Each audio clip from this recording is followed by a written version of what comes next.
Welcome everyone to 7 Days to Die Alpha 18.3, the new patch, the language patch, has been released into stable. And as you can see, this is Chinese. Somewhat fitting because it is the Chinese New Year. At least here in Asia, it is celebrated in a lot of the countries. Some call it Chinese New Year, some call it the Lunar New Year, Tet in Vietnam, and so on. So, 新年快乐, 恭喜发财, for those of you who celebrate. For the rest of us, well, at least we can enjoy it by watching the nice Chinese character that I actually cannot read. But it's nice to see that the game has finally been properly localized into a bunch of different languages. I am, however, going to switch back to English because otherwise this is going to be really tough. So to get the first piece out of the way, if you wonder how to change the languages, you go to right-click Properties, and then you go to Language, and you simply choose whichever language you want to have. Apparently I can't do that while it's running, but anyway, you choose it here from the drop down, you close it, and then you just start the game, and it will load in with your preference language, or your language of preference. But anyway, we're going to walk through the patch notes, and we're going to see what's nice, what's been changed, and what is still controversial. And I normally walk through all the patches just to give you an idea of what's out there, what has changed, so you don't have to experience it all for yourself. A lot of people don't even read the patch notes. If you do enjoy my videos, do make sure you subscribe, and if you want to, like it as well, and maybe comment below. It does help me out immensely. And of course, I have my Twitter, I have my Discord. Go ahead and follow me and join me. But it is the multi-language patch, and a lot of languages here. So if English is not your native language, then maybe one of these one will work better. As we can see, full localization support. It's not full. It isn't 100%. When I just started my Chinese, it actually, when the game was loading, it said loading or game loading, and there was a small blurb that was in English, even if it was supposed to be fully localized. It's not 100%. I'm going to go through the important ones, some of them like this one, console, blah, blah. I'm not going to go through because it doesn't impact me or impact players in general. Bookcase being available as a paintable texture.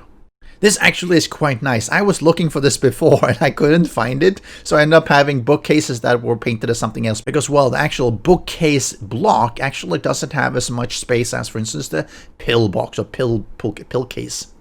A much requested feature is the field of view display option is re-enabled and has a default button.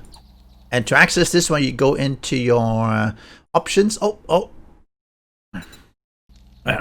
And to access that one, you go into the options. Don't exit the game, that doesn't really help you. You go to video, and here you have the field of view. It goes from 50, apply, up to 85, apply. A lot of people who want to see more, they would probably do 85. I like to do about, default, which is, actually I don't like to do default. Let me do 70. The reason I do 70 and not much higher is because, well, videos look a little bit stretched if you increase it too much, which is fine if you're just playing, but the videos just become a little bit weird shape. So thank you, Funpins, for putting this back in.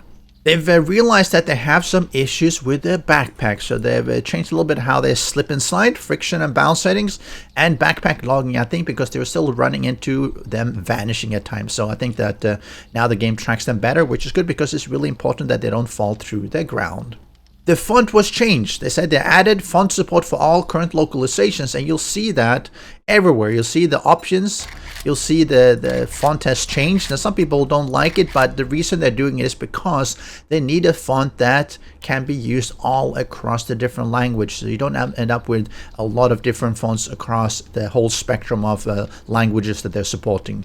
So I think that they selected one, and they made sure that it can handle all the languages. And, it's something you get used to. It's a little bit different. I think it looks a little bit bigger, so maybe it's easier to see. So, maybe you'll probably get used to it really fast as well. And something then that people have been highlighting a long time, Trader Jen. Well, now she has her own unique voice. Sorry, I didn't mean to hit you. Sorry, I was just switching windows. Not one thing. Oh, well, there's always next time. Okay, at least she spoke there. She was a little bit slow. Maybe she didn't really like that I beat her, which I can understand. If you find any extra medicine out there, I'll buy it off of you for a discount. Oh, that's very kind of you. So Trader Jen now has, she is no longer a really heavy smoker now. I think she changed her clothes as well. I think this is the new model, right? The new email model for the trader. Or is it the same? Good question. Looks different, feels different, sounds different. Do you have any jobs? We're always looking for some adventurous souls. Thank you, Have a look. Dale. That's definitely me. This is a dangerous one. Try not to, get radiated. Okay, I'll do my best. So, she now is different. Thanks for coming by, Jen. And now to some of the more controversial things. So changed. It takes more casino tokens to smelt craft bullet casings. Ooh. So what we had previously, see if I can find my forge, is that... Oh, here they are. Before, as you smelted things in, you could smelt your dukes, and it's basically 1-to-1. That's the minimum. The problem with that was that has caused some problems when you wanted to make bullet casings, because it was basically 2 casino tokens to 1 casing. So if you had 20,000 casino tokens, which is not really that much, you end up with 10,000 bullet casings, which is probably more than you really need. And it basically meant that a lot of these skills that gives you more brass were not really that useful, because, well, you could just smelt down a little bit of money. You needed some extra 500 casings. That's all right. 1,000 dukes. So now they've really changed it. So whereas it used to cost 2 brass to craft 1 casing, now it's 5, so it's significantly more expensive. But you might be thinking, hey, does that mean that, hey, everything's going to be more expensive? No, not really. I believe they have also increased the yield from the brass items, the trophy, the doorknobs, etc., and the drops, so you actually get an extra 2.5 times of this one. So in effect, it just means that dukes are less effective when it comes to making them into bullet casings. Everything else remains the same. You still get extra brass from these items as you scrap them or just smelt them down. So don't worry about that one. I was a little bit worried initially that they were causing sort of an inflation of brass use, but no, it's been maintained, so that's really nice. It is something that was highlighted on the forums that people will be frustrated, but then they dug into the XML files, and yes, they confirmed that yes, it is balanced, it is properly balanced. It just wasn't really written in the patch notes in a way to really explain what happened. Minor change that might affect you: all electrical devices blocks have a minimum consumption of 1, and this is I understand why. So if you look at now at the relays, they cost 1. If you look at the switches, it also costs 1. Previously, people were using switches as relays because, well, they didn't draw any power at all. Now they draw 1.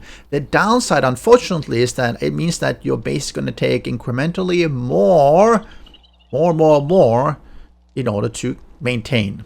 And I think especially if you are using things like tripwires and everything, a lot of these things didn't cost anything before, especially if they weren't triggered, but now they're still going to cost 1. So setting these things up is going to cost incrementally more across all. What I think they should have done, they should have probably given us higher output for the generator bank, and maybe drop the gas straw in order to balance so that it's really a bit more fair, because I still have the problem where I feel that we don't get enough power for what we put into the generator bank, and it pulls a lot of gasoline.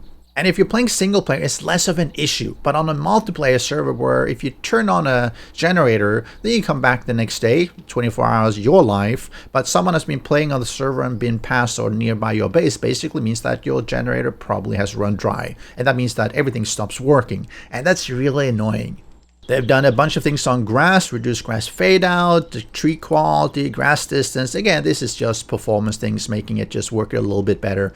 Grass shader was optimized. That was something that was an issue a couple of alphas back, but it's gotten a lot better. It takes a lot less of the CPU or GPU now to render. Enable FOV console command again. Okay, that's good. That one was disabled. Now that they've enabled actual FOV, now you can actually do it even in the console.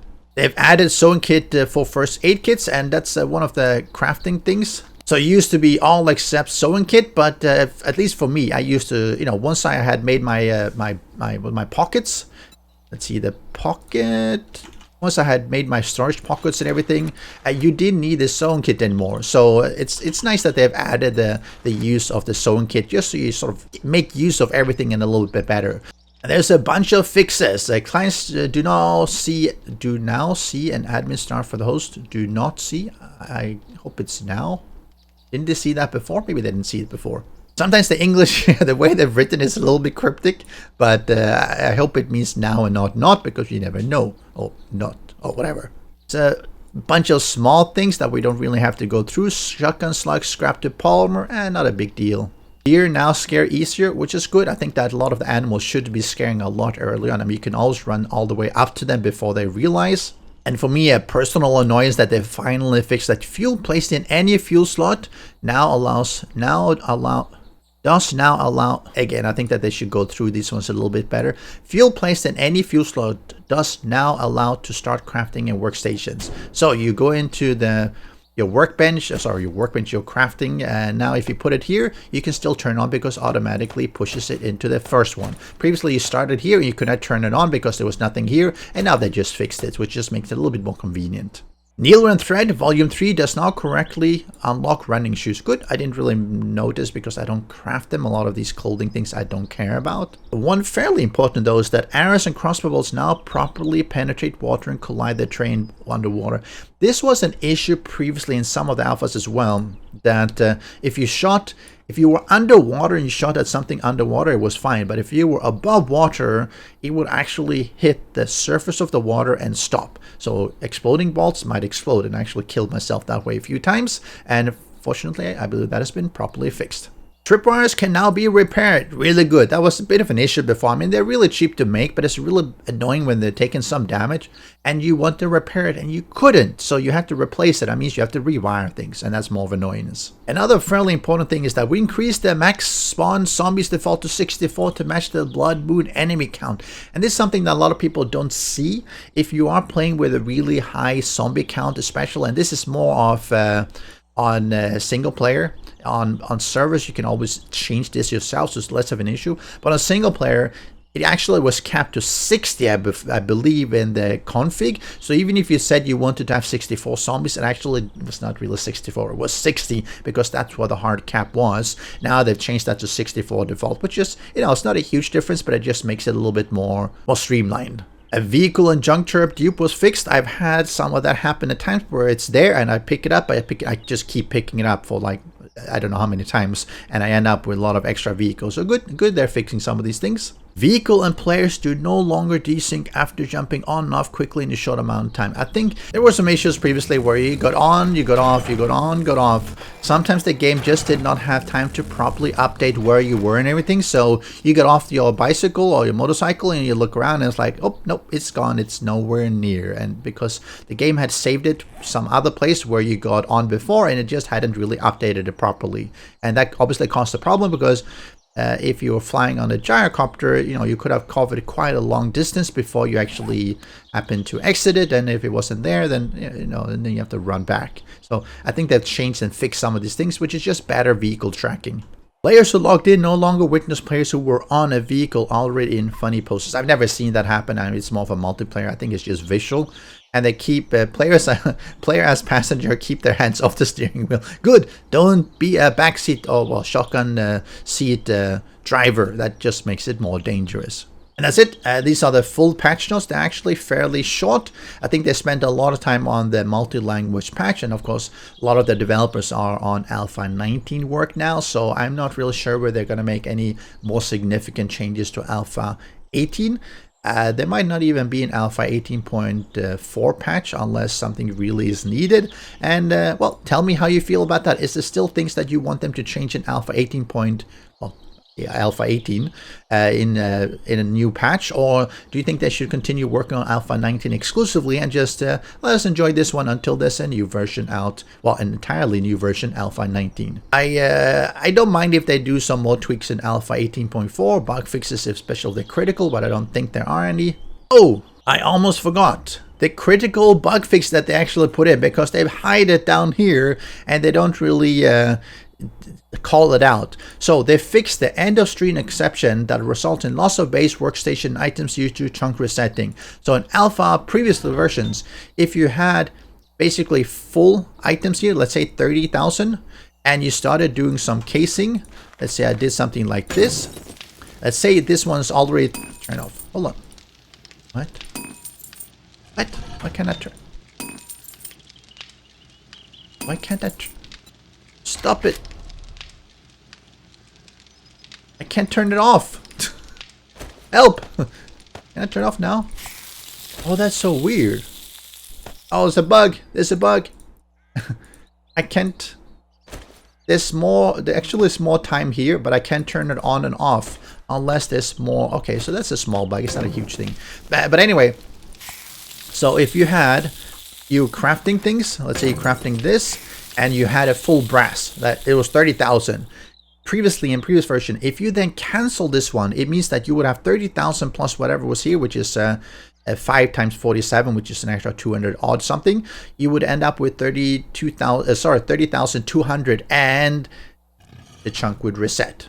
Your whole chunk here would reset, which means that basically much of my base would vanish. They have fixed that one. I mean, it's not that easy to find, to actually run into it if you are doing small things, but if you're doing big thing crafting, it could happen. Like if you're doing things that take a long time to forge, then you end up smelting faster than you're forging, and you end up with a really full one, and you could have a chunk reset. So this one has been fixed, but they should have probably not hidden that in the patch notes. They probably should have highlighted that one even better. But at least I'm glad they fixed it. And if they need to devote the time to Alpha 19, I hope they come out with a new version, Alpha 19, and let's say in 3 months. That would mean it's about, what, 6-7 months or 8 months from the original drop of Alpha 18, and I think that's probably a good timeline for dropping new versions. But that's my view. Let me know below what you think, and thank you for watching, and thank you for subscribing. I'll catch you next time. Special thanks to the great patrons supporting the channel. If you would like to join the vetted community and support these videos, do follow the Patreon link.